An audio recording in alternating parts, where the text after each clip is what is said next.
الحمد لله رب العالمين والصلاة والسلام على سيد الأنبياء والمرسلين محمد وآله وأصحابه أجمعين، أما بعد.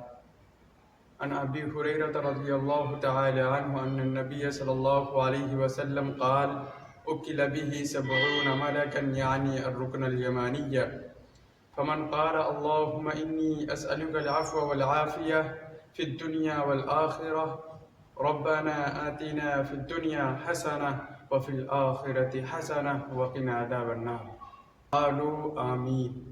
رواہ ابن ماجہ۔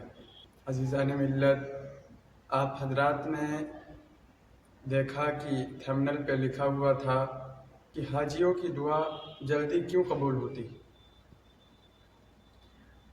اصل میں بات یہ ہے کہ نبی علیہ الصلاۃ والسلام نے ارشاد فرمایا کہ جب اللہ کے نیک بندے اور بندیاں یہاں سے یعنی ہندوستان سے، پاکستان سے، نخلستان سے، آذربائیجان سے، زمبابوے سے، الغرض دنیا کے 265 ممالک سے جب اللہ کے نیک بندے اور بندیاں حج کرنے کے لیے جاتے ہیں، اللہ تبارک و تعالیٰ کی بارگاہ میں پہنچتے ہیں، تو جب وہاں یہ رکن یمانی کے پاس پہنچ کر اور دعا کرتے ہیں تو ان کی دعا پر آمین کہنے والی جماعت ایک فرشتوں کی ہے جس کو نبی علیہ الصلوۃ والسلام نے بیان فرمایا۔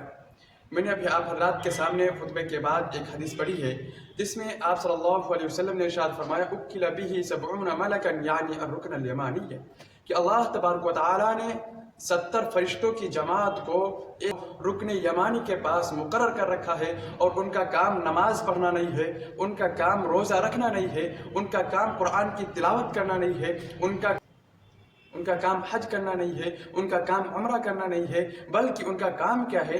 آگے آپ علیہ الصلوۃ والسلام نے ارشاد فرمایا کہ جب اللہ کے نیک بندے اور نیک بندیاں دور دور سے سفر کر کے یہاں کعبۃ اللہ میں جمع ہوتے ہیں، اور جب ان کی نظر پڑتی ہے کعبہ شریف پر، جب نظر پڑتی ہے ان کی، تو وہ دعا کرتے ہیں: فمن قال اللہم انی اسألک العفو والعافیہ فی الدنیا والآخرہ، اور کیا کہتے ہیں؟ ربنا آتنا فی الدنیا حسنہ وفی الآخرۃ حسنہ وقنا عذاب النار۔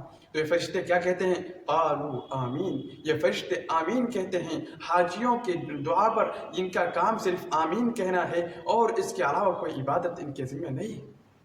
اسی لیے جن کی دعا پر یعنی حاجیوں کی دعا پر جب فرشتے آمین کہتے ہیں تو ان کی مقبولیت میں، ان کی دعا کی قبولیت میں کیا ہی شک ہو سکتا ہے۔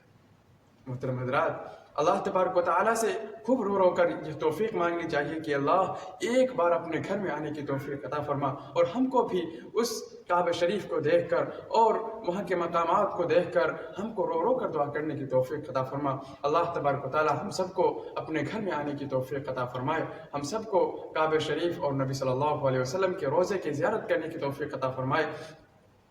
محترم حضرات، یہ چینل مدینۃ العلوم کے نام سے جو چل رہا ہے، اس کا کام صدقہ جاریہ ہے، یعنی لوگوں تک دین کی بات پہنچانا اور لوگوں کے مسئلے مسائل کو حل کرنا، یہ اس کا کام ہے۔ اللہ تبارک و تعالیٰ سے دعا ہے کہ اللہ تبارک و تعالیٰ ہم سب کے لیے اس کام کو صدقہ جاریہ بنا دے اور دنیا آخرت میں کامیابی کا ذریعہ بنا دے۔